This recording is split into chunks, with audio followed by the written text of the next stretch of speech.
नमस्कार and I welcome you all to world affairs. मैं हूं प्रशांत धवन। नाउ रशिया आज के समय एक बहुत ही बड़ा स्टेप लेने वाला है। जो भी रशिया की मिलिट्री मूवमेंट्स है, इससे साफ साफ दिख रहा है कि या तो ईस्टर्न साइड को या फिर वेस्टर्न साइड को ये कुछ बहुत ही बड़ा करने वाले हैं।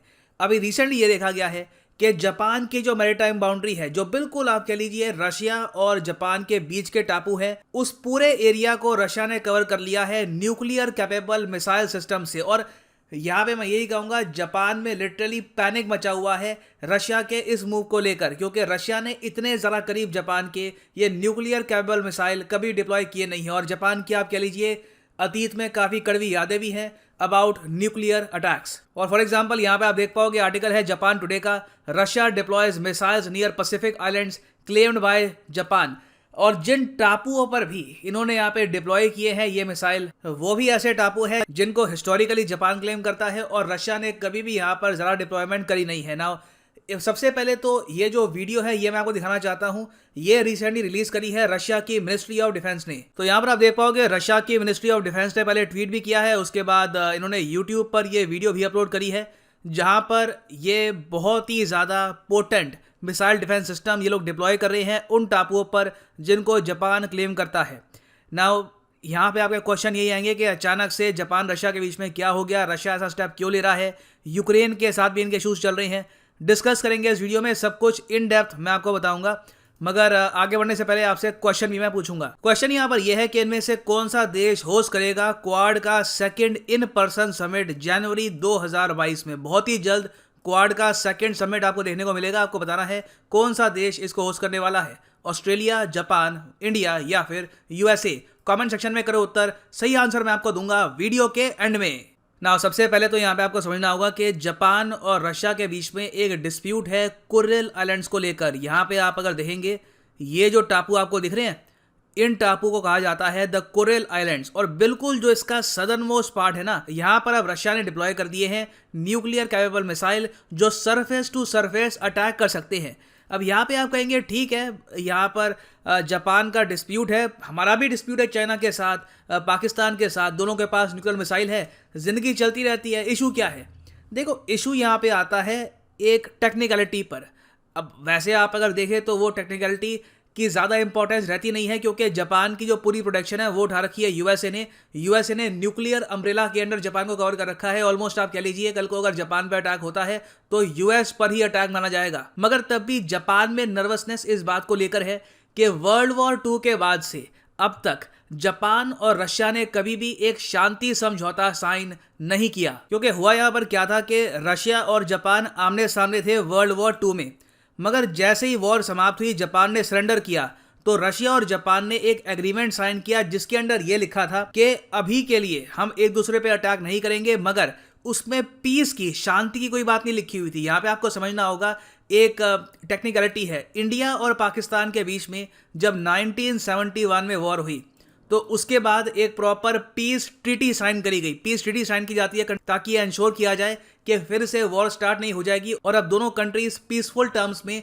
कोएग्जिस्ट करेगी। तो जिस तरीके से शिमला एग्रीमेंट है, वैसा कोई भी एग्रीमेंट आपको जापान और रशिया के बीच में नहीं मिलने वाला।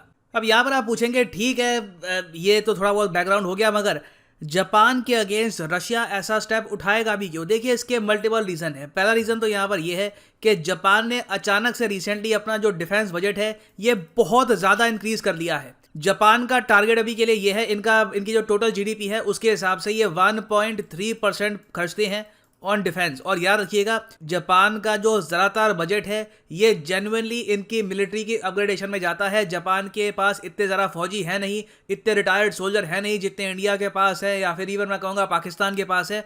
तो इनका ज़्यादातर जो बजट है ये जेन्युइनली मिलिट्री को अपग्रेड करने में लगाया जाएगा। तो जापान का बजट ऑलरेडी $47 बिलियन था, इन्होंने बड़ी छलांग मारी यहाँ पर और इसको सीधा इंक्रीज कर लिया $6.8 बिलियन, और अब इनका टोटल डिफेंस बजट हो चुका है अराउंड $54 बिलियन। और अभी भी इंक्रीज का बहुत स्कोप है। मेरा यह मानना है कि आने वाले 2 से लेकर 3 साल में जापान का जो टोटल डिफेंस बजट है ये 70 बिलियन से लेकर $80 बिलियन के आसपास हो सकता है। अब ऑब्वियस सी बात है, ये सब देखकर चाइना भी काफ़ी हद तक अलर्ट हो गया है, इवन काफ़ी हद तक नॉर्थ कोरिया भी अलर्ट हो चुका है और रशिया ने भी यहाँ पर रिएक्शन दिया है, क्योंकि याद रखिएगा जापान का सबसे बड़ा डिस्प्यूट लैंड को लेकर चाइना के साथ नहीं है, नॉर्थ कोरिया के साथ नहीं है, रशिया के साथ है। आप अगर जियोपॉलिटिकल टर्म्स में देखें तो जापान का सबसे बड़ा जो राइवल आज के समय वो रशिया है। तो इसलिए जापान ने यहाँ पर K300P डिप्लॉय कर दिया है। एक बहुत ज़्यादा पोटेंट मिसाइल सिस्टम है।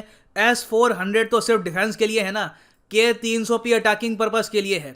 इसमें क्या है कि 350 किलोमीटर की रेंज में कोई भी सी टारगेट है, कोई अगर मान लो सबमरीन है जो पानी के ऊपर आ चुकी है, कोई फ्रिगेट है, डिस्ट्रॉयर है, इवन एयरक्राफ्ट कैरियर है, आराम से K300P इसको डिस्ट्रॉय कर देगा। और अगर आपको ग्राउंड से ग्राउंड अटैक करना है तो ये भी पॉसिबल है इस मिसाइल सिस्टम के साथ। और इसलिए जापान आज के समय जनरली नर्वस है, क्योंकि इन लोगों के पास कुछ ज्यादा आप कह लीजिए काउंटर है नहीं इस मिसाइल सिस्टम का। ना एक फैक्टर तो यहाँ पे है जापान का इंक्रीज्ड डिफेंस बजट। जैसे जैसे जापान अपना जो डिफेंस बजट है इंक्रीज करेगा, आप देखेंगे कि रशिया इनको काफी घेरता रहेगा और इवेंचुअली इससे देखो प्रॉब्लम इंडिया को भी आएगी।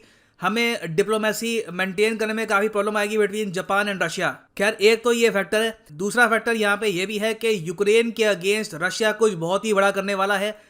यूएस ने अभी रिसेंटली ये कहा है, यूएस की गवर्नमेंट की ऑफिशियल रिपोर्ट है कि 1,75,000 सोल्जर्स, रशियन सोल्जर्स आज के समय घेर चुके हैं यूक्रेन को। और कभी भी आने वाले एक महीने में या फिर 2-3 महीनों में, मोस्ट प्रॉब्ली 2022 की शुरुआत में रशिया इन्वेजन स्टार्ट कर देगा यूक्रेन की। और यूक्रेन को फोर्सफुली ये लोग पार्ट ना देंगे रशिया का, या तो आधा हिस्सा इसका तोड़ देंगे ये लोग, या फिर कंप्लीटली पूरे कंट्री को इन्वेड कर देंगे।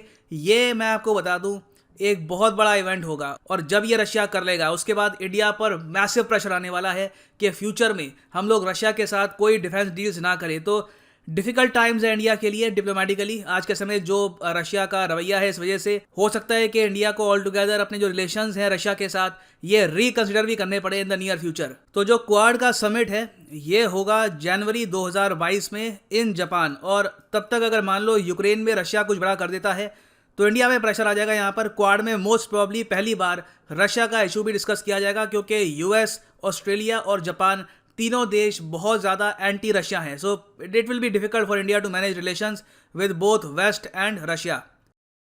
और फाइनली यहाँ पर मैं ये भी ऐड कर दूं कि अगर आप लाइव में एक बार प्रॉपरली यूपीएससी एग्जाम की तैयारी करना चाहते हैं तो कमेंट सेक्शन में जाओ, यहाँ पे आपको मिलेगा ये लिंक, इस लिंक पे करो क्लिक और यहाँ पे आप परचेज कर पाएंगे यूपीएससी का unique combo package offered by Unacademy, जिसके अंडर आप यूपीएससी प्रीलिम्स, मेंस, ऑप्शनल तीनों की ही तैयारी कर सकते हैं इन अ सिंगल परचेज। ये सारे कोर्सेज आप अलग अलग परचेज करोगे तो यू हैव टू पे मोर, 15,000 रुपीज़ एक्स्ट्रा पे करने होंगे।